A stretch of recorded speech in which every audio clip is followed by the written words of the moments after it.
अब यहाँ से फिलॉसफी काफ़ी हद तक चेंज हो जाएगी एज़ कम्पेयर टू जो हमने अभी तक फिलॉसफी की। अब एंटायरली मेथोडोलॉजी ही चेंज हो जाएगी फिलॉसफी की। That is one more hint towards Kant ending philosophy once for all कि फिलॉसफी ही अब करने का तरीका बदल जाएगा। एज़ यूजुअल हम कोई टेक्स्ट उठाते हैं as an outline to what we want to study. आज भी हम इससे पहले जब फिलॉसफी कर रहे थे तो हमने एक टेक्स्ट उठाया था मसी का इंट्रोडक्शन टू वेस्टर्न फिलॉसफी। वो मुकम्मल हो गया। मुकम्मल इन जिस सेंस में हम मुकम्मल करना चाहते थे, हमने उसकी पूरी कवर टू कवर रीडिंग नहीं की, बट हमने उसमें से लगभग 80% टेक्स्ट उसका पढ़ा। हमने कुछ फिलोसफर्स को उसमें से स्किप किया और कुछ फिलोसफर्स जो आपने पढ़े उनके कुछ पोर्शंस भी हमने स्किप किए, लेकिन हमने कहीं कहीं पे बाहर के टेक्स्ट से भी पढ़ा और वो बुक मुकम्मल हो गई हेगेलियन थॉट के साथ। ब्रैडली भी उन्होंने कवर किया, हमने ब्रैडली वहाँ से पढ़ा नहीं। जितना ब्रैडली की ज़रूरत हमको आगे पड़ेगी तो we would go back Bradley वाली उस वाले पोर्शन पे, जैसे शायद हमको आज एक पॉइंट की ज़रूरत पड़े तो विल गो बैक। सो वो भी एक और हिंट है कि कांट के साथ फ़लसफ़ा मुकम्मल हो गया। वो बुक वहीं पे ख़त्म हो गई, उसके बाद उस बुक में कुछ नहीं है। लेकिन अ, ये जो उसके बाद हो रहा है ये क्या है अब? क्या हम इसको कहें कि फ़िलॉसफ़ी के बाहर की दुनिया है? फ़िलॉसफ़ी के बाहर कुछ हो नहीं सकता। When you are criticizing philosophy, destroying philosophy, saying it is all rubbish, you are still doing philosophy. You cannot avoid it. तो अब एक जो कांट ने बोला था वो क्या कहते हैं उसको, कोपरनिकन रेवोल्यूशन, ये एक और तरीके का कोपरनिकन रेवोल्यूशन होगा अब एनालिटिक फ़लसफ़ा शुरू होगा which would be very different to what we have been doing philosophy. You would find the common ground and also the differences in today's sessions। आज हम थोड़ा सा ये नया जो है we will try to uh, acclimatize ourselves with it। हमारा वो जेट लैग के बाद we will try to like figure out कि कैसे अब जाना है इस नई दुनिया में। That we will try to do today। Again, I said this before कि I wouldn't be taking any particular text now to go through these next philosophers। अब हम इनको हैफेज़र्डली इधर-उधर से देखेंगे। I will be collecting materials from wherever मुझे ठीक लगे, तो हम उसको कवर करेंगे। For today's session I will be using the history of philosophy by A C. Grayling. ये 3 millennia of thought from the West and beyond. ये प्रोबेबली जब हमारा इस साइकिल ऑफ फिलॉसफी मुकम्मल होगा, जब हम इसको इस साइकिल को दोबारा शुरू करेंगे, probably this is the reading we will be taking at that time. तो इसमें से ये वाला पोर्शन हम आज देखते हैं। बट इट्स नॉट नेसेसरी कि हम आगे भी इसी बुक को कंटिन्यू करेंगे। We might take for example Russell from some other another book, Wittgenstein from a research paper. तो वो चीज़ आप ध्यान रखें। But I will be telling you my sources unless and until there is no source at all, I am reading from some notes or something, then वो तो अलग बात है। But for now we would be going into this book। ये मैंने आपको बोला था हम मोर का क्रिटिसिज्म ऑफ आइडियलिज्म पढ़ेंगे कल। यहाँ पे एक बड़ी इंटरेस्टिंग चीज़ हो रही है। कांट के बाद हीगल आए, अगर आपने अभी तक नोटिस किया होगा, there seems to be a chain kind of thing, मतलब वो रिले रेस की तरह someone is passing the torch on to the next person. Socrates से प्लेटो ने ली, प्लेटो से एरिस्टोटल ने, ऐसे सफ़र चलता चलता गया। फिर हमने मिडिवल एरा ऑब्वियसली हमने उसको स्किप किया और हम डायरेक्टली मॉडर्न एरा पे आए। और फिर रेने डेकार्ट ने वो टार्च ली, वो टॉर्च, और फिर उन्होंने उसको आगे ट्रांसफ़र किया सुपिनोज़ा। सुपिनोज़ा से वो लाइबनीज़ ने ली, लाइबनीज़ से लॉक ने ली, लॉक ने बर्कले को दी, बर्कले से ह्यूम ने ली, ह्यूम ने कांट को दी, कांट ने हीगल को दी। So there was this sequence, but now there is a change all together. अब ये टॉर्च किसको दी नहीं समझ आ रहा। अब डिफरेंट लोग हैं, एक ही टाइम पे हैं, डिफरेंट अप्रोचेस लेकर। अब मोर जब बात कर रहे हैं उसी टाइम रसल भी बात कर रहे हैं और उसी टाइम विटगेन्स्टाइन भी बात कर रहे हैं, लगभग लगभग उसी टाइम फ्रेगर भी बात कर रहे हैं। ये सब एक ही टाइम पे बात कर रहे हैं। This is also very interesting. हुज़ूर सल्लल्लाहु अलैहि वसल्लम का फरमान है कि आखिरी वक्त में knowledge would get confused, there would be difference of opinion. हुज़ूर सल्लल्लाहु अलैहि वसल्लम ने बताया कि आखिरी ज़माने में one of the signs of end times is confusion in knowledge. It also from a Muslims perspective shows that confusion in knowledge now, कि हर एक चीज़ से there are like a million thoughts now. ये वो एरा है। इससे पहले चेन थी, एक डेट मतलब 10 साल 15 साल ओवरलैप होता था फिलॉसफर और पिछले फिलॉसफर में, अब वो नहीं है। ये तीनों कंटेम्परेरी है, प्लस माइनस तो यहाँ पे भी है ऑब्वियसली। एक ही दिन नहीं पैदा हुए एक ही अस्पताल में और मौत भी एक ही साथ हुई, ऐसा नहीं है। But if you find the eras they are like literally same. And there is also one more interesting thing, this is the turn of century. ये सारे फिलोसफर्स जो हम देखेंगे 1800 के आखिरी ईयर्स में फिलॉसफी कर रहे हैं and they are entering 1900s। Now the confusion in knowledge is visible in confusion in societies also। अब क्या होगा जो इससे पहले कभी ना हुआ था? अ, अब होगा वर्ल्ड वॉर, अब होगा वर्ल्ड वॉर टू। वो कहते हैं ना कि मॉडर्न साइंस हैज़, क्या कहते हैं, modern science has reduced death in retail but increased it in wholesale. तो अब वो होगा, अब इंडिविजुअल डेथ्स मोर्टेलिटी रेट्स कम होंगी, लेकिन अब होलसेल डेथ रेट्स बढ़ेंगी, क्योंकि अब आप एक साथ ही सबको मार सकते हैं। अब इसमें the first thing we have to understand is analytic philosophy. ये कोई बॉडी ऑफ डॉक्टर नहीं है, ये एक तरीका है फिलोसफाइज करने का, हाउ टू डू फिलॉसफी। अब देखे ना, कांट ने पुराना उसकी दुकान बंद कर दी। कांट ने बोल दिया नहीं अब नहीं होगा, यहाँ मत आना, ये दरवाज़ा मैंने बंद कर लिया है, no need to enter it. अब क्या करेंगे? दरवाजे पे कांट ने लॉक लगाया, खुद खड़े हैं दरोगा की तरह। कुछ और फिलोसफर्स आए तो ठीक है, हम कोई और हाईवे लेंगे, हम किसी और खिड़की से आएंगे। So that is all together a new way of entering philosophy. Now this is analytic philosophy, this new way कि हम फिलोसफी कैसे करेंगे। This new style of philosophy will try to find out its own set of problems now. कि मसला क्या है philosophy का?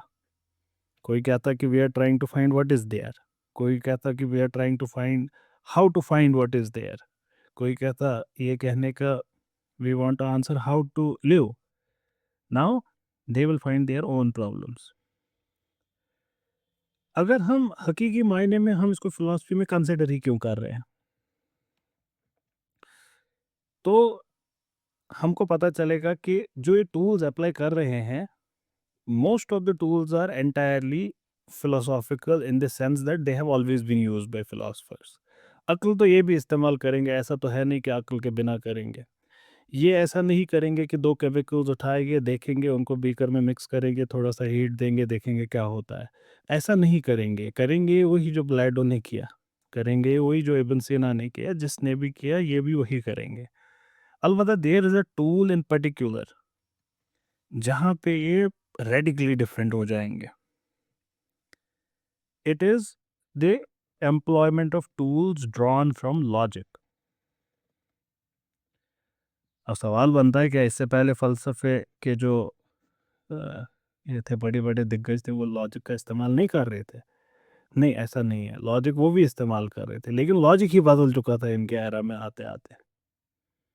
आज ये बड़ा इंटरेस्टिंग होने वाला है, अगर आपने लेकिन पलक झपकी तो ये बड़ा बोरिंग होगा, अगर आप साथ रहे तो ये बहुत इंटरेस्टिंग डिस्कशन है, क्योंकि अब लॉजिक के ही कानून बदल जाएँगे।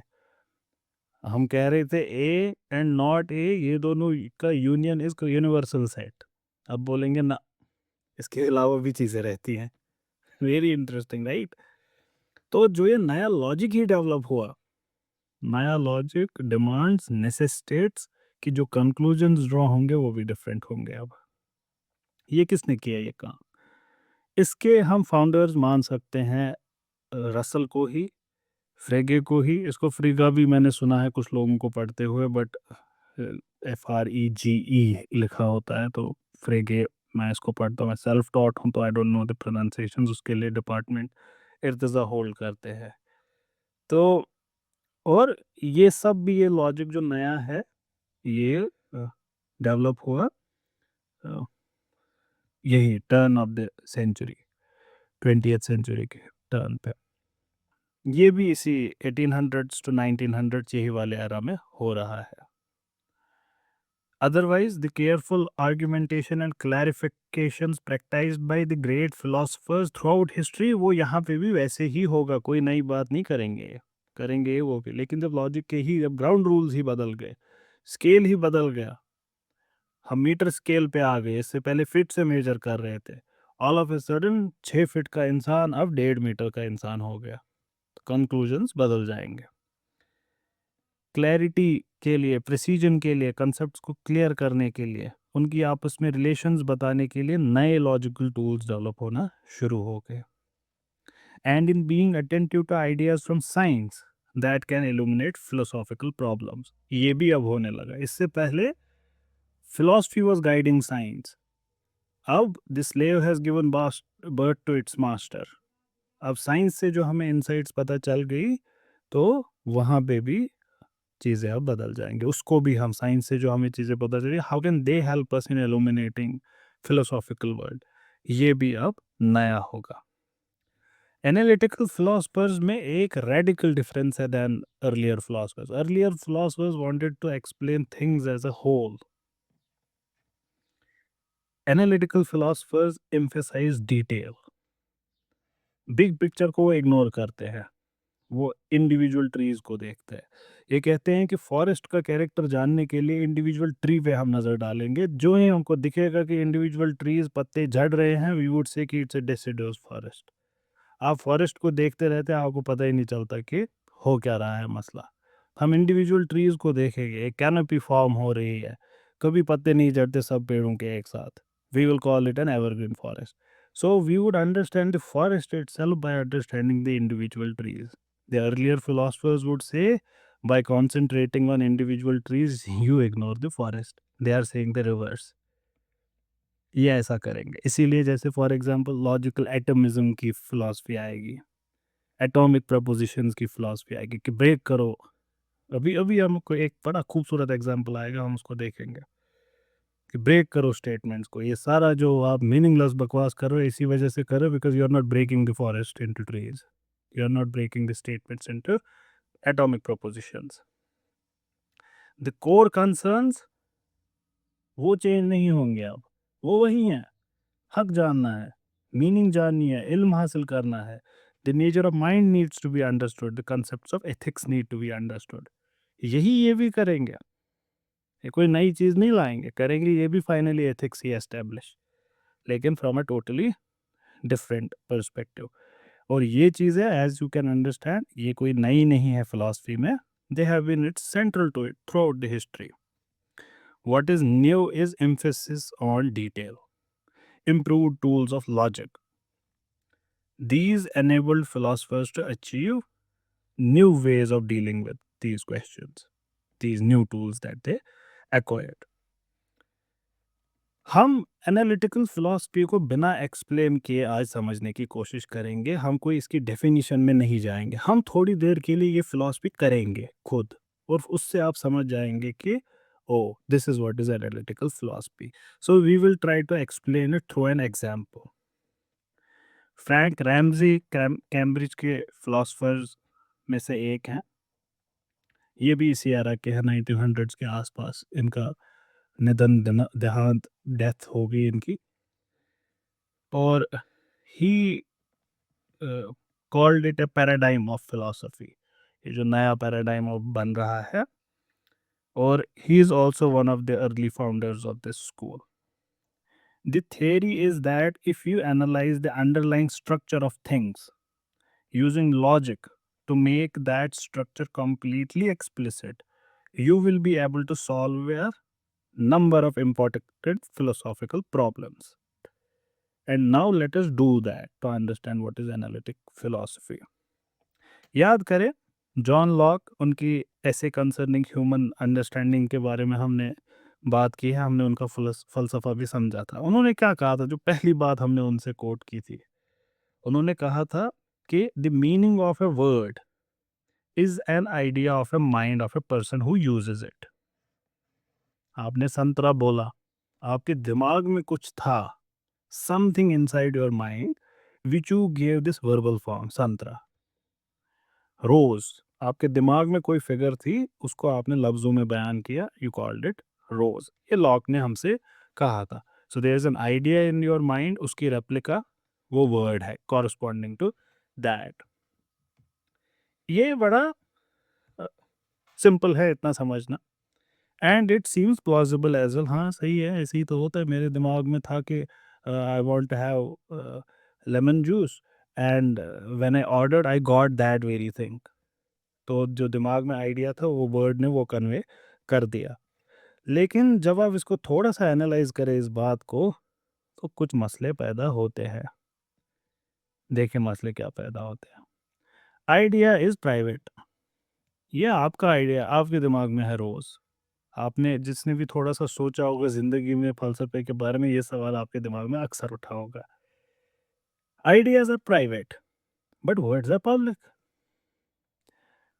जो आपके दिमाग में है वो तो सिर्फ आपको पता है।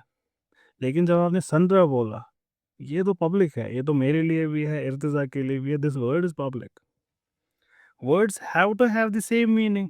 आपने मुझसे कहा कि संतरा दे दीजिए, मैंने पकड़ा है आपको संतरा, आप कह रहे हो ये तो केला है, होगी ना प्रॉब्लम। मैं कह रहा हूँ नहीं ये संतरा है। सो संतरा has to have the same meaning for you and me. But how can you be sure that the idea in your mind is same as the idea in my mind? How can you be sure? हम आप इसको colours के मामले में बड़ा easily समझ सकते हैं। हम किसी कलर को रेड कहते हैं। रेड कलर मुझे कैसा दिखता है यू वुड नेवर नो, कि आपको जैसा दिखता है वो। अब हमेशा उसको रेड ही बोलेंगे, लेकिन होगा वो, हो सकता है आपकी विजन में वो ब्लू कलर का होता हो, और आप उसी को रेड बोलते हैं। जब भी मैं सामने लाऊंगा मैं आपको बोलूँगा ये रेड कलर है, आप बोलेंगे हाँ ये रेड कलर है, लेकिन दिमाग में आपके ब्लू है मेरे वोकेबलरी के हिसाब से। क्या करें इस मसले का? How can anyone be sure that the idea in one person's mind matches the idea in someone else's mind when both are using the same word? अगर लॉग की थ्योरी को अप्लाई करें, logs theory implies that in communication what happens is, एक idea को आपने लफ्जों में बयान कर दिया, यार उसको लिखा, स्पीच में डाला, whatever you did, then you transmitted sound waves में या इंक जो पेपर पे है, then the reader decodes it either through his eardrum अगर स्पीच होगी, और through his eyes, then he decodes it within his mind। ये जो कोडिंग डिकोडिंग हो रही है, what are these? From thought to speech, what is this coding that is happening? What is the वो जो सांचा है जिसमें से गुजर रही है चीज़ें, वो क्या है? अगर हम उसको समझे तो शायद हमको ये भी समझ आए कि दिमाग में सेम आइडिया होता है कि नहीं। How is it that we, हमारे पास मिट्टी है, हमारे पास सिर्फ मिट्टी है, इर्तिजा भी ईंट बनाता है और सारा भी ईंट बनाती है। अगर हमको ये पता चले जो इसका सांचा है, the mould that is there, if they both are using the same mould, then we can understand why there bricks are same. So what is this coding and encoding? The same problem arises as before. What guarantee is that there कि ये जो ये mould है ये भी same है, जिससे आप अपने आइडिया को कन्वर्ट करते हैं वर्ड्स में, कैसे पता कि वो भी आपका सेम है? What guarantee that what is intended by the transmitter is understood by the receiver in the same way as the transmitter wanted it? अगला मसला, what kind of thing is an idea? क्या होता है ये? जब आप dog कहते हैं कि what are you thinking about, आपने तो बड़े इजीली कह दिया कि आपने अपने आइडिया को कन्वर्ट कर दिया इन अ वर्ड। लेकिन ध्यान दे, 2 मिनट के लिए सोचे ज़रा इस बारे में। आप लोग भी सोचे, डॉग वर्ड है एक। Is it a mental image of a particular dog, of a particular breed, with a particular size, with a particular color? Or is it an image of mixture of all breeds, sizes, colors? क्या था actually आपके दिमाग में जब आपने dog सोचा? सभी breeds of dog उनका मिक्सचर, सभी कलर्स ऑफ डॉग्स उनका मिक्सचर, बोथ द जेंडर्स उसका mixture, both the sexes sorry, and both all colours, all sizes, ये सारे का मिक्सचर था जो आपके दिमाग में डॉग आया, या कोई पर्टिकुलर डॉग था जिसका कोई पर्टिकुलर रंग है, पर्टिकुलर साइज है, पर्टिकुलर एज है, पर्टिकुलर ब्रीड है? What was it actually? अगर if you got a particular dog which is necessarily the case, जो सबके साथ हुआ होगा इस एक्सपेरिमेंट में, आपके दिमाग में कोई पर्टिकुलर डॉग आया होगा, चाहे आपने वो जिंदगी में देखा है या नहीं, बट आया पर्टिकुलर होगा। If if that is the case, how does the word then represent all dogs? आपके दिमाग में तो एक पर्टिकुलर डॉग आया। If it is the mixture of everything, there can not be an image at all. कैसे दिखाओगे आप 4 kilo का डॉग एंड 20 किलो का डॉग इन वन इमेज? कैसे दिखाओगे एक ब्लैक कलर का डॉग एंड वाइट कलर का dog in the same image? कैसे दिखाओगे जिसका से अ पग and German shepherd in the same image? नहीं दिखा पाओगे। हो गया ना मसला क्रिएट। तो लॉक साहब, आपकी बात हवा में है, इसका कोई मतलब है नहीं। हम क्या कर रहे हैं? ये हम एनालिटिकल फिलॉसफी कर रहे हैं। In light of the difficulties with Locke's suggestion, a better seeming and indeed very old view recommends itself. ये भी एक पुराना फलसफे का एक तरीका है इसके साथ डील करने का, कि meaning of a word is what it denotes. इसको कहते हैं डिनोटेटिव थ्योरी ऑफ मीनिंग। ये भी शायद प्लॉजिबल लगे 2 मिनट के लिए, ये भी आपको सही लगेगा। जैसे फॉर एग्जाम्पल आपको किसी को बताना है कि रुमाल क्या होता है, a good way to show him is एक रुमाल उठाए दिखाएं उसको, made of a particular kind of cloth, mostly square in shape। आपने उसको दिखाया उठा के एंड यू शोड कि इससे वाइप करते हैं, you blow your nose into it, ये सारी चीज़ें, इसको हम डिनोटेटिव थे। You say dog, okay, you show him a dog कि this is what a dog is. Okay, fair enough. Unfortunately यहाँ पे भी बड़ा मसला आ गया। यहाँ पे मसला आ गया, डिनोटेटिव वर्ड्स ही कुछ एक हैं बस। लैंग्वेज में तो ज़्यादातर वर्ड है ही नहीं जो डिनोट कर दे ऐसी किसी चीज़ को। डिनोटेटिव वर्ड्स को नाउन कहते हैं। आपको पता है कि पार्ट्स ऑफ स्पीच में और भी बहुत सारी चीज़ें हैं, सिर्फ नाउन्स नहीं है। Noun is just one part of speech. For example there are verbs जो एक्टिविटीज़ या हैपनिंग्स को दिखाते हैं। There are adjectives, there are adverbs जो प्रॉपर्टीज दिखाते हैं। Certain other words they neither denote nor describe nothing, but they are just there in the sentence। जैसे and किसी चीज़ को डिनोट करता है किसी भी चीज़ को नहीं। और डेट, ये सारे वर्ड्स किन चीज़ों को करते हैं डिनोट या डिस्क्राइब? किसी भी चीज़ को नहीं। और यहाँ तक तो तब भी आसान था, ज़्यादा बड़ा मसला तब हो जाता है there are words that do not denote anything that exists in space और time, they are entirely mythical. Unicorn, unicorn भी एक वर्ड है। What does it denote? आपने कहा यू कैन शो कि दिस हैंकरचीफ, दिस डॉग, दिखाओ unicorn, फंस गए फिर से। गॉड, दिखाइए denote, show me the denotation of the word God. You can not, these are abstract. अब एब्स्ट्रैक्ट से याद आया और भी चीज़ें हैं। 9 दिखाइए मुझे नहीं दिखा पाएंगे। 6 दिखाइए मुझे, नहीं दिखा पाएंगे। ग्रेटर देन दिखाइए मुझे, स्क्वायर दिखाइए, सर्कल दिखाइए, नहीं दिखा पाएंगे। Show me the property of redness, whiteness, blueness, you can not show. हम रियलिस्ट आएगा, वो कहेगा यूनिवर्सल्स के बारे में कि whiteness denotes an existing thing, but as several times, जैसे हमने अभी बात की, that view is least controversial. But what about unicorn etcetera? Whiteness का आप तभी आर्ग्यू कर लेंगे कि ये देखिए white paper, white lily, white board. Unicorn में ये आप बिल्कुल भी नहीं कर पाएंगे। What is denoted by such words? ये सारे सवाल डिनोटेटिव थ्योरी के लिए इम्पॉसिबल है डील करना, और एटलीस्ट डिफिकल्ट। ये डिफिकल्टीज और ज़्यादा बेहतरीन तरीके से आपको तब समझ आएगी जब हम ये फर्दर डिस्कशन करें।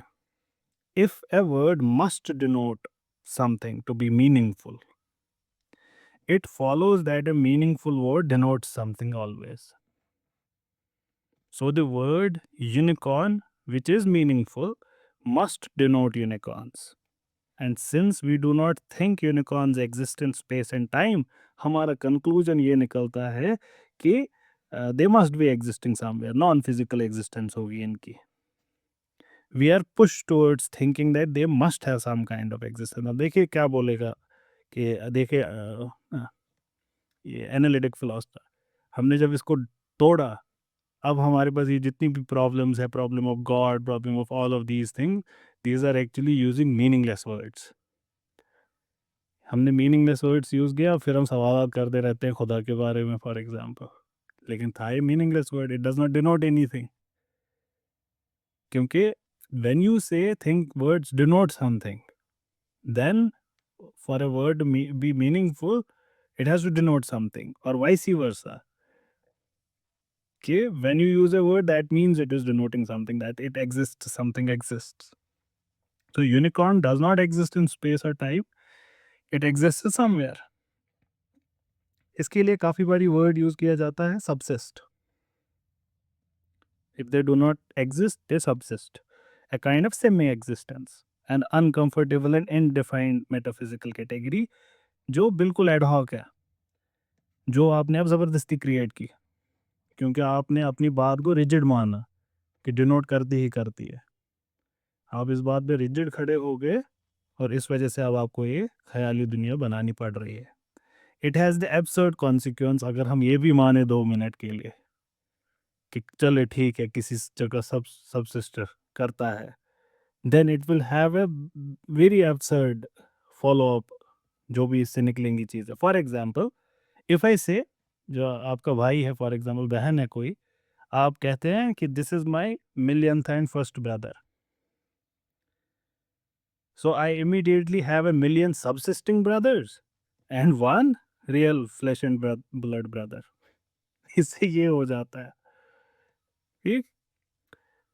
बट एंड रसल इस एरा में है, ये देख रहे हैं, ये सारे मसले हो रहे हैं कि अगर हम अभी तक जो फिलॉसफी करने का तरीका है, अगर हम यही अपनाएं तो ये सारी चीज़ें हो रही है। He was persuaded by the idea that meaning is denotation, वो भी इसी के साथ थे।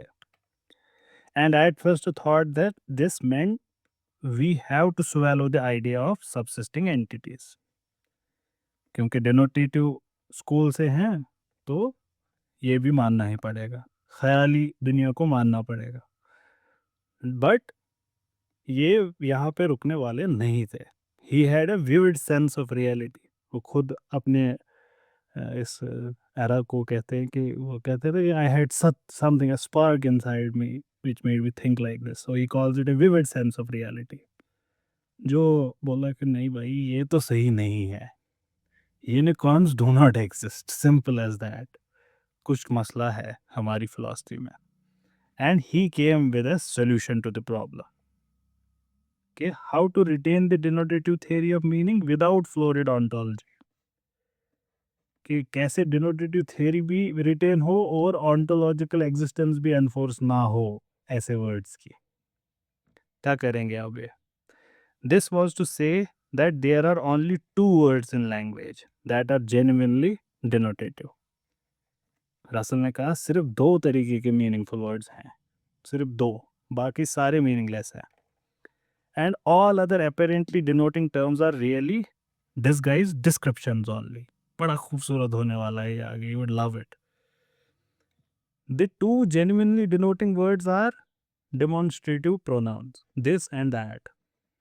ये और वो, सिर्फ ये दोनों वर्ड्स डिनोट करते हैं, बाकी कोई वर्ड डिनोट नहीं करता, सिर्फ डिस्क्राइब करते हैं। So these 2 words, these are guaranteed to denote something every time they are used. आप इसको कर ही नहीं सकते और कोई, आप इसमें कोई एक्सेप्शन दिखा नहीं सकते। whenever you say this apple, so there would be a denotation, वो apple होगा वहां पे. That ball, वो ball होगी वहां पे. That man, वो man होगा वहां पे. This woman, आप that unicorn नहीं बोल सकते, वहाँ होगा ही नहीं यूनिकॉर्न. आप दिस पेगासस नहीं बोल सकते, हाँ होगा ही नहीं. तो a beautiful solution जो बर्टन रसल ने बताया कि हम ऐसे करेंगे. That thing there, this thing here. So this was guaranteed to denote something every time this is used. अगर हम यूनिकॉर्न अप्लाई करें, हम क्या करते हैं जब अगर हम यूनिकॉर्न पे ये चीज़ें अप्लाई करते हैं, we would actually say, when you say unicorn, what you are actually saying is something that has the property of being a unicorn is here.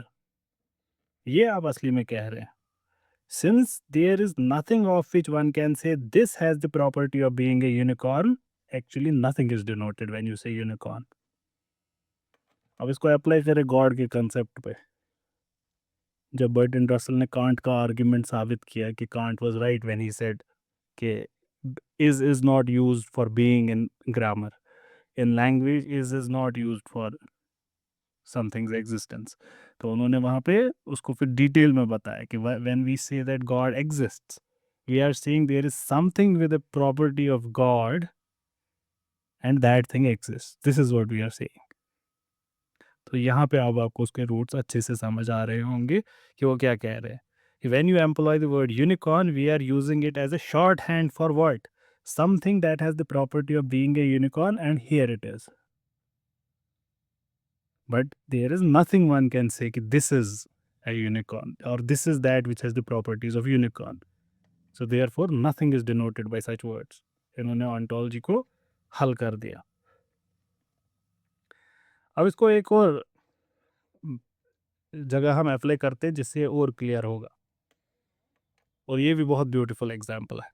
Suppose for example we say the present caliph of Iran is wise,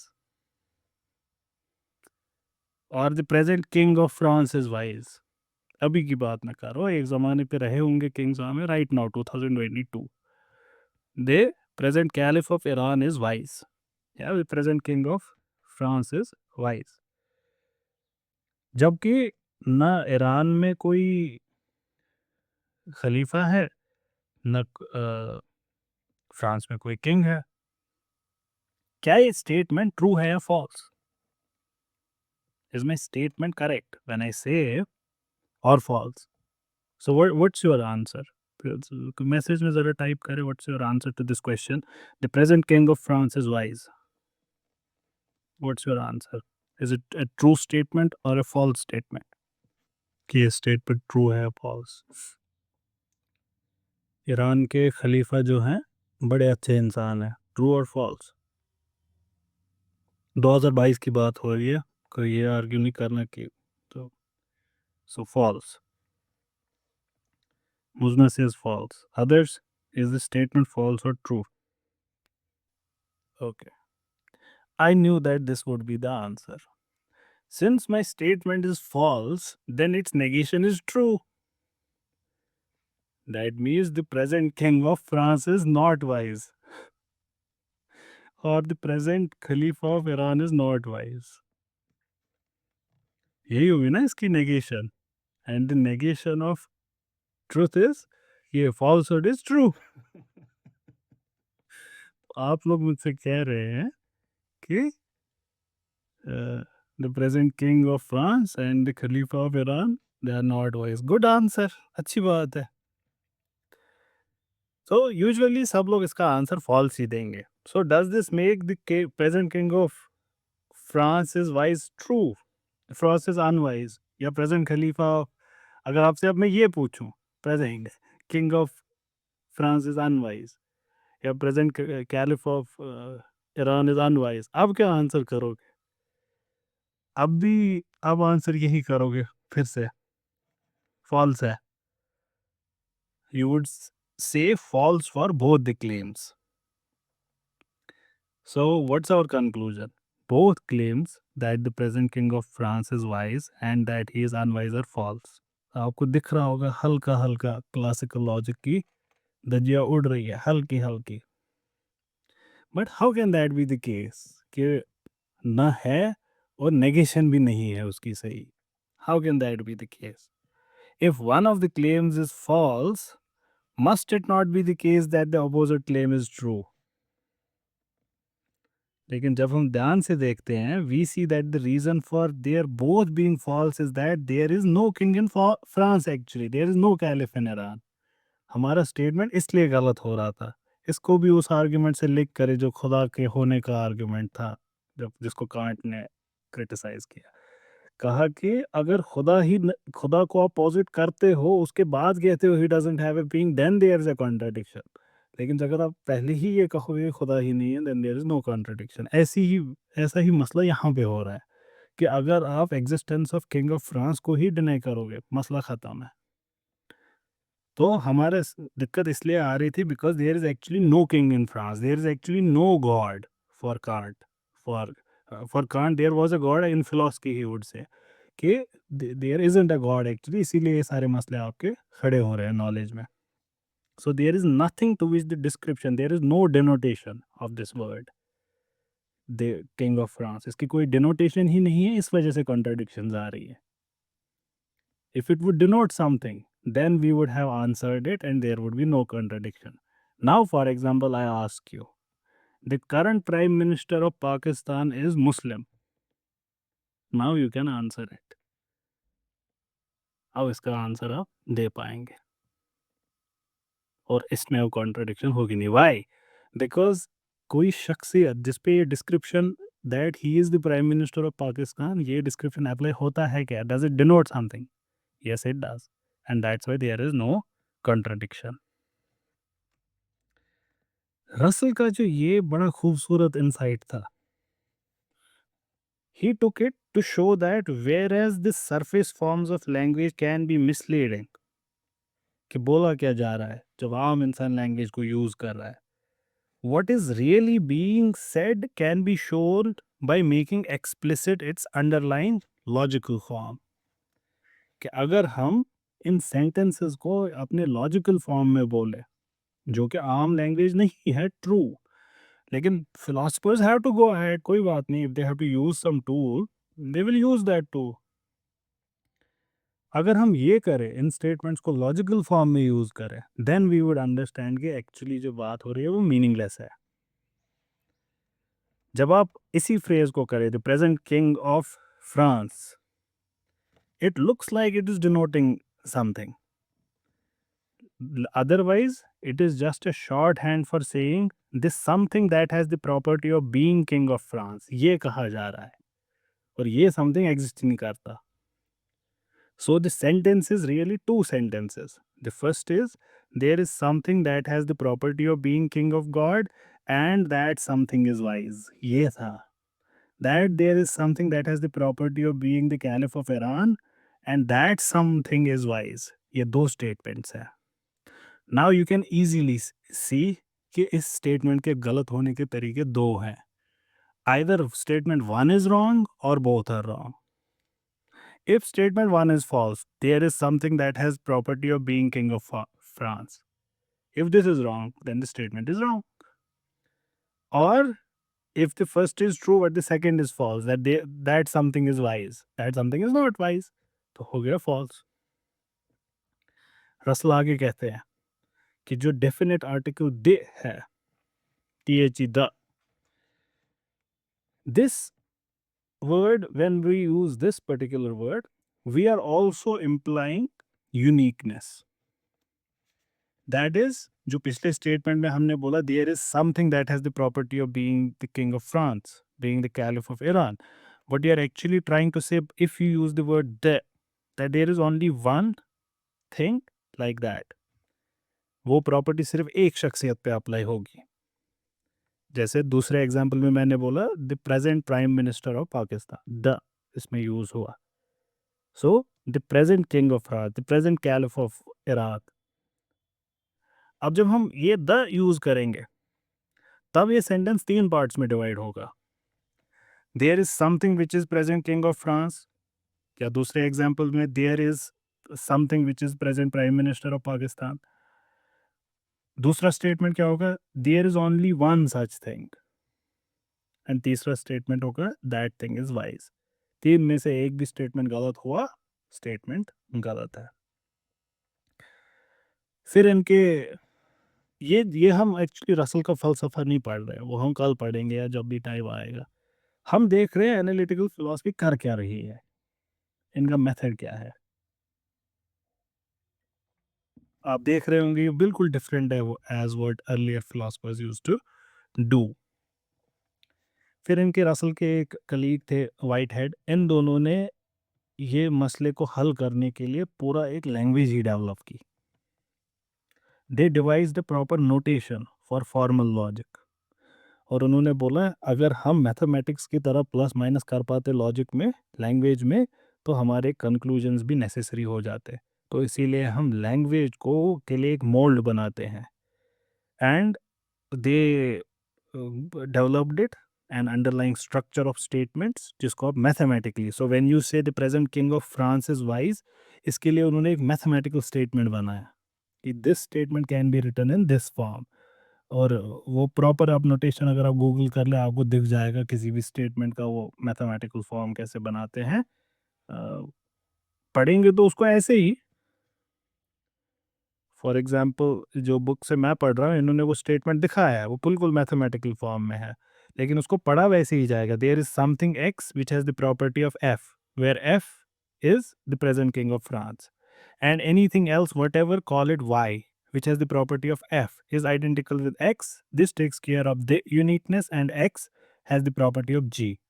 तो we are not getting into that, तो इसको आप ignore करें, but you can find it for your own self if you want to, कि कैसे इन्होंने statements को जो अंग्रेजी में इस्तेमाल हो रहे हैं किसी लैंग्वेज में इस्तेमाल हो रहे हैं उसको मैथमेटिकल फॉर्म कैसे दें। ये तो एक साइड था हमारे डिस्कशन का। There was second very important motivation for his theory of descriptions. हमने एक मसला देखा क्या हो रहा था लॉग के उस आइडिया से जिसकी वजह से उनको ये करना पड़ा। उनका जो डिनोटेशन के दुनिया से वो थे, लेकिन डिनोटेशन से क्या क्या हो रहा था उससे उनको दिक्कत थी। लेकिन दूसरा मसला भी था, वो क्या था, सी ये भी हमने थोड़ा सा इससे पहले डिस्कस किया था। It concerns this classical logic. Classical logic is based on there being two and only true truth values. क्या है ट्रुथ वैल्यूज? दो, ट्रू एंड फॉल्स। तो उससे क्या होता है, if a claim is not true, if a proposition is not true, it's false. If the statement or a proposition is false, it is not true. ये हो जाता है, इसको हम कहते हैं फिलोसफी की दुनिया में बाइवैलेंस, लॉजिक की दुनिया में this is called bivalence, that there are true values, there are two true values. So it seems obvious that truth and falsity exhaust all possibilities between them. अगर ऐसा केस है, the moment you leave the paradigm of truth, you enter the sphere of falsehood. And दोनों का union makes the set of universe. यही दिखता है। So it seems obvious कि all possibilities are exhausted, but this is not true. Logic इतना आगे बढ़ चुका था कि ये पता चल रहा था कि नहीं, और भी possibilities है। There are more ways in which a proposition can fail to be true than just being false. अब ऐसा क्या होगा sir? For example, by being meaningless or by having no truth value at all. Even then it is not false. Even then it is not true if it has no truth value at all. Or perhaps because there are more than two truth values. अगर ऐसा हुआ तब, if there are 3 or 4 or 10 truth values, तब तो ज़रूरी नहीं कि whatever is not true is false or whatever is false is not true. If there is a third word, say XYZ. So if it is not true, it can be either false or XYZ. And in fact, there are logical systems now existing in the world जहाँ पे truth values 2 से ज़्यादा हैं। Examples लेते हैं कुछ जिससे समझ आएगा, otherwise it might get too abstract कि ऐसा भी होता है कि जो neither true nor false होगा। देखते हैं। सपोज आई से the man in the street is whistling. हम बैठे हैं रूम में एंड मैं आपसे कह रहा हूँ the man in the street is whistling. आप खिड़की खोलते हैं, बाहर देखते हैं, there is a man and he is whistling. So my statement, इसकी ट्रूथ वैल्यू क्या है? I ask you, you say true. Suppose you look out of the window, you see a man but he is not whistling. I ask you what is the truth value of my statement. You say false. But what if when you are looking out of the window you see no man there? इस case में is my statement true or false? When there is no man at all, it is neither, you might say. Or you have to commit yourself to a third truth value, neither true nor false. इसके लिए कभी कभार term use की जाती है truth value gap. क्यों ना वापस उस एग्जाम्पल पे जाएं, the present caliph of Iraq या the present king of France. वापस चलते हैं उस एग्जाम्पल पे। उसको भी हम नाइदर ट्रू नॉर फॉल्स कह सकते हैं ना, इस इन्हीं ग्राउंड्स पे कि it is neither true nor false. अगर हम ये करें, रसल इसमें खुश नहीं है, कहते हैं ना ना ना ना ना, ये तो पेंडोरास बॉक्स खोलेगा अगर हम ऐसे करेंगे कि neither true nor false. Abandoning bivalence creates its own difficulties. एक एग्जांपल लेते हैं, ये अगर हम बाइवैलेंस को रिजेक्ट करें और तीसरी कैटेगरी एक्सेप्ट करें, हमारे पास एक लॉ है जिस पे हमारा पूरा फलसफा खड़ा है। हमारे वो 3 लॉज हैं, उसमें से एक लॉ है law of double negation, in which to say not p is the same as saying p, because two knots cancel one another, double negative. And this is only the case if the truth values of not p and p are direct and exclusive alternatives. ये तभी possible होगा ये double negation. And when the law of double negation is rejected, law of excluded middle is also rejected. Law of excluded middle क्या कहता है? Everything is either A or not A. No third possibility is permitted. अगर हम ये न माने, हमारा पूरा फलसफा, इल्म, नॉलेज, लाइफ क्रम्बल डाउन। आप खुद से भी 2 मिनट के लिए सोचे, चीज या तो कुछ हो सकती है या तो कुछ नहीं हो सकती है। The thing is either black or not black, the cup is either warm or not warm, the orange exists or does not exist. And if we reject this possibility, it seems flatly illogical on the very face of it. However, हमारे पास इस वक्त science, क्योंकि मैंने बोला analytical philosopher science से भी लेते हैं हिंट, वहाँ पे हमको कुछ चीज़ें पता चलती है तो वो उसको भी फिलॉसफी में एम्प्लॉय करते हैं। तो क्वांटम मैकेनिक्स में एक्सक्लूडेड मिडल वाला रूल अप्लाई होता नहीं है, तो इसीलिए शायद हैमलेट ऑब्जर्व्ड कि the world is an order place than we think it is. Similarly, intuitionistic mathematics और लॉजिक, वहाँ पे भी ट्रूथ वैल्यूज फॉल्टर करती है। वहाँ पे प्रूवेबल और नॉन प्रूवेबल यूज होता है। The same applies in intuitionistic mathematics and logic, where the truth values are not true or false but provable and non-provable. Consider this statement. Whereas to say it is not, आप क्या कह रहे हैं? It is, ये है। ये नहीं है का मतलब क्या हुआ? ये है, because two nots cancel each other. लेकिन अब अगर आप इसी लॉजिक को अप्लाई करें यहाँ पे, देखिए क्या होगा। It is not provable that it is not provable.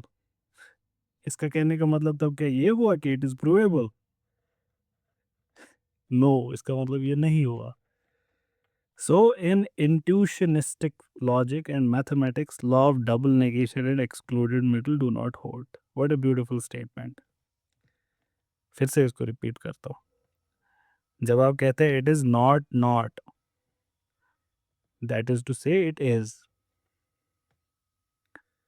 अगर दो नॉट्स एक दूसरे को कैंसिल करते हैं, लेकिन अब इस स्टेटमेंट में अगर दो नॉट्स एक दूसरे को कैंसिल करेंगे तब देखिए क्या होता है। स्टेटमेंट है it is not provable that it is not provable. If two nots cancel each other then it is provable, जो आपने बात कही। लेकिन आपको स्टेटमेंट से क्लियर पता चल रहा है कि बात कही जा रही है कि इट इज़ नॉट प्रूवेबल। तो डबल नेगेशन और एक्सक्लूडेड मिडल दोनों एग्जाम्पल्स हमें मिलते हैं अब मॉडर्न फिलॉसफी में, मॉडर्न लॉजिक और मॉडर्न साइंस में, where they do not hold. एक तो क्वांटम मैकेनिक्स में आपको श्रोडिंजर्स कैट कैट का एक्सपेरिमेंट, तो थॉट एक्सपेरिमेंट पता ही होगा, और फिर उसका एप्लीकेशन भी एक्चुअल क्वांटम मैकेनिक्स में, तो जहाँ पे ये सारी चीज़ें अप्लाई नहीं होती। But there are other reasons for holding on to bivalence, जिसकी हम बात कर रहे हैं। अगर हम इसको एक्सेप्ट ना करें बाइवैलेंस को, तब हमारा पूरा एडिफिस खत्म हो जाएगा। पूरे इल्म का एडिफिस हमारा it will be like gone. We would be living in an indeterminate world full of ambiguity. For example, suppose you argue, जैसे बहुत सारे फिलोसफर्स करते भी हैं, that knowing the meaning of a sentences consists in knowing its truth conditions. That is what makes it true or false. इसका कहने का मतलब हुआ every meaningful sentence must be regarded as determinately either true or false, whether or not we know which. हमको चाहे पता हो ना पता हो, सेंटेंस या तो सही होगा या तो false होगा, because of the conditions that give rise to its truth or falsity. If sentences could also be neither true nor false, अगर हम एलो करें ट्रूथ वैल्यू की गैप्स को, then the explanation one gives of what meaning consists in, it becomes greatly metaphorical and complicated. Some of these points they would be explained later इस text में। ये जो हमने हल्का सा रसल की थ्योरी ऑफ डिस्क्रिप्शंस में हम जो दाखिल हुए, जो हमने फिलोसफिकल और लॉजिकल इम्प्लीकेशन इससे निकाली, ये हम क्या कर रहे थे? हम एक्चुअली फिलॉसफी नहीं पढ़ रहे थे अभी रसल की, जहाँ पे ये चीज़ें और अच्छे से समझ आएंगी कि कहा क्या जा रहा है। We were trying to show कि एनालिटिकल फिलोसफर्स करते कैसे हैं काम, इनका मोडस ऑपरेंडी क्या है। That is what we were trying to show. Around all the points just sketched there is detailed debate which explores and further refines all of these issues. Other points about reference, description, meanings, truth, bivalence, logical form, and more, everything would be threadbare discussed, and there would be disagreements also. There would be different point of views also. In fact, in the great philosopher of Wittgenstein, we find two philosophers. But this is a very interesting thing. And in fact, Wittgenstein is studied as two philosophers. We study him as early Wittgenstein and later Wittgenstein. And the conclusions of later Wittgenstein are different than earlier. Now, to study him as two philosophers means that there are two schools who subscribe to a different Wittgenstein. कि पहला वाला सही था, दूसरा वाला गलत है. And there would be others कि दूसरा वाला सही है, पहला वाला गलत है. तो ये सारा होगा. Yet, a common feature of all these investigation is the method of examining concepts by analyzing them. That's where you get this name from, analytic philosophy. Investigating what all these statements involve and what they imply, what they really mean when scrutinized, and how they connect to other concepts. आपको शायद इत्मीनान हो ये बात सुन के कि analytical philosophy is not written in logical symbols, इसको अंग्रेजी में ही लिखा जाता है। आपको लग रहा होगा कि हम कल से ए इम्प्लाइज बी इम्प्लाइज सी कर रहे होंगे। नहीं, हम जैसे बाकी फिलॉसफी की बात कर रहे थे, we will be doing the same thing. यहाँ पे भी आपको वही दिखेगा कि arguments are presented, methodological examination of concepts and theories is done, and in that sense it's not very different from Plato, Locke, Hume and all others. उन्होंने भी यही किया। The only new part what is going to happen in coming days which will be studying इंशाल्लाह, वो होगा logic का application. जो नई नई लॉजिक में की दुनिया में चीज़ें हमको पता चली थी, उनका एप्लीकेशन। ये कहते हैं डेलिंग साहब, it is worth mentioning at the outset that the word analysis itself denotes a number of different techniques. Analytical philosophy में भी एक ही टेक्निक नहीं है। जैसे it can mean breaking something down to its constituents, जैसे लॉजिकल एटमिज्म का concept हम पढ़ेंगे इंशाल्लाह। दैट इज, इसको डिकम्पोजिशन भी कह सकते हैं, as when one takes a watch and like separates its parts to inspect the mechanism of it. It can mean showing that something can be explained in terms of something else, इसको हम reduction कहते हैं। जैसे one shows that thoughts in the mind are electrochemical activities, so to explain thoughts you are explaining how neurons work, तो इसको reductionism कहते हैं। It, ये दोनों एनालिटिकल वे ही हैं। It can even involve looking for the essence और defining properties of something, ये भी कर सकते हैं। It can involve putting a concept into an illuminating relationship with other concepts, as when one sees that understanding the concept of necessity, हम possibility और actuality को discuss करेंगे, तो उससे हम नेसेसिटी को समझेंगे, तो ये भी एक तरीका हो सकता है। इट कैन इन्वॉल्व इंटरप्रेटिंग और translating A concept into another which is much more clear concept, ये भी हम कर सकते हैं। Standardly, the techniques of analytical philosophy are usually combination of all these different in different permutations and combinations, and ये इनका common thread है। The aim of clarification and understanding. The ambition is that the knottiest problems of philosophy, knotty KNOT वाला, सबसे मुश्किल problems philosophy के, they might thereby be solved जब हम इनको ऐसे करेंगे, or as some other thinkers hope in relation to some traditional problems, they would be dissolved and they will be sure that there are no problems at all। जो philosophy problems solve करने की कोशिश कर रही है, वो philosophy वो problems actually exist करती ही नहीं है। कुछ philosophers ये भी कहेंगे, कुछ philosophers कहेंगे कि वो problems हल हो गए by using analytical method। इसमें इंशाल्लाह हम कल रसल को लेंगे। मैंने पहले तो सोचा था मोर को लेंगे, लेकिन मोर के फ़लसफ़े में रसल का थोड़ा-सा यूज़ हो रहा है, तो इसलिए पहले रसल ही लेंगे। तो लेकिन आई सेड कि दीज़ आर ऑल पैरेलल, ये एक साथ है तीनों, विटगेन्स्टाइन, रसल और, so you can take anyone you want. So that would be all for today.